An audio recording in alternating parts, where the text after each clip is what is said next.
Good afternoon, everyone. My research topic is a research on Malaysian Chinese in Taiwan, whether they are a part of Taiwan society. First, let me introduce the background and objectives of my topic. A lot of Malaysian Chinese work and live in Taiwan, but the stories about them are not sufficient compared to other studies focusing on Southeast Asian immigrants. Intermediaries always help Indonesians, Vietnamese, Thai, and Cambodian immigrants, but Malaysian Chinese receive less help from third parties. When Malaysian Chinese first came to Taiwan, they needed to integrate into the Taiwanese community for survival. But due to the period of the White Terror, when the anti-communist movement and xenophobic atmosphere were widely spread in Taiwanese society, this group of people found it difficult to gain respect from indigenous Taiwanese, and they always suffered from pointless punishments. The current studies focusing on Malaysian Chinese in Taiwan can be hardly seen.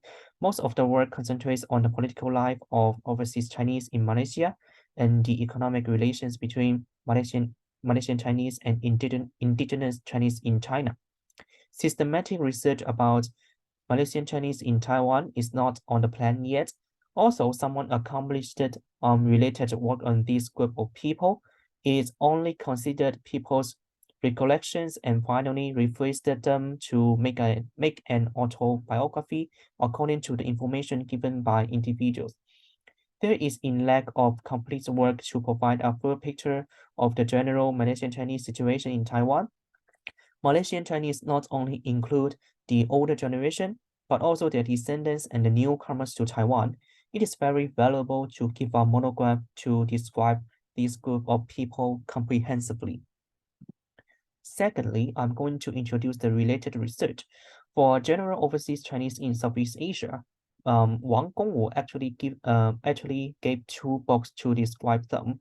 I listed two books here. He introduces overseas Chinese development in this region, including their cultural conflicts with indigenous people, political interests, economic interactions, and their views towards China. He explores the reasons for Chinese immigrating to Southeast Asia in the late Qing Empire, and describes how these Chinese established their community in Southeast Asian states. And he summarizes the relations between themselves and their motherland. For monograph, Du Jingxuan gives two books to tell the lives of Malaysian Chinese in Taiwan. The first book focuses on a group of Malaysian Chinese students who studied in Taiwan. It describes their experience of schooling, employment, and returning to Malaysia.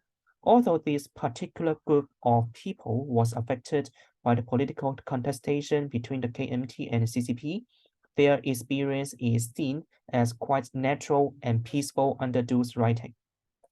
However, the second book draws a different picture of Malaysian Chinese lives. It focuses not only on the Malaysian Chinese students, but also the ordinary ones. They were unreasonably jailed, tortured, abused. Even though they were not spies, some local soldiers would insist they were, because such doings allowed the soldiers to get the rewards for catching the spies. But both books failed to systematically introduce the detailed circumstances of Malaysian Chinese in Taiwan. They should be classified as an biography of Du Jingxuan's efforts in organizing interviews to collect for their personal experience. For the research methodology, I will mainly use first and second-hand information. For first-hand information, this research will rely on governmental documents. I listed 4 platforms here. Governmental documents could tell us how Taiwanese authorities' policies allowed and attracted Malaysian Chinese to come to Taiwan, their arrangements, and how to give up their Taiwan identity if they found it unwanted. Moreover, governmental documents could give a picture of Taiwan's authorities' actual doings to suppress and capture communists. Malaysian Chinese might be affected by these special political circumstances because they might be wrongly or deliberately regarded as communists. Apart from governmental documents, diaries written by scholars, indigenous Taiwanese, and Malaysian Chinese will be considered in this research program. For example, two books mentioned in the literature review written by Du Jingxuan, which includes interviews with Malaysian Chinese in Taiwan. Li Zhongshun describes the life of Malaysian Chinese students in Malaysia, which could be used to explore their intentions of moving to Taiwan afterward. And furthermore, the current finished research on Malaysian Chinese mainly considered the older generation, but ignored their descendants and the new generation coming to Taiwan. It will be necessary to go to Taiwan to get total new first-hand information from the related people by giving interviews and finding their diaries, studying backgrounds, and anything conducive to the research. For second-hand information, Wang Gongwu, Li Minghuan, and Zhuang Guotu have done detailed research on overseas Chinese in Southeast Asia. They provide general development of this group of people in this region, including political and economic influence, their relations with China, and their cultural integration with indigenous people. Such second-hand work could be used as a reference to outline Taiwan's social circumstances after KMT retreated from mainland China and mark Malaysian Chinese position in Taiwan society. That could be used for a better understanding of their lives in Taiwan. So this research will mainly include 3 stakeholders. Actually, this session could be understood through 5 sessions to the research. As we can see in the table, the first 3 parts of the research focus on the older generation of Malaysian Chinese into Taiwan. This group of people were born before the 1970s. Due to their unique background, for example, they came to Taiwan because of the KMT's cheating and Malaysian anti-Chinese movement. Their actual living circumstances in Taiwan were not that good. These sections will sort out their migrating experience and unfair treatment. But in the parts 4 and 5, the stakeholders are different. I will introduce the descendants of the first generation of Malaysian Chinese moving to Taiwan and the newcomers of Malaysian Chinese. I expect after 1970s, the descendants of the older generation of Malaysian Chinese were treated in a different way because the tension between the KMT and the CCP was eased. And after 2000, a total new generation of Malaysian Chinese coming to Taiwan should be another different reason. I should have another different reason.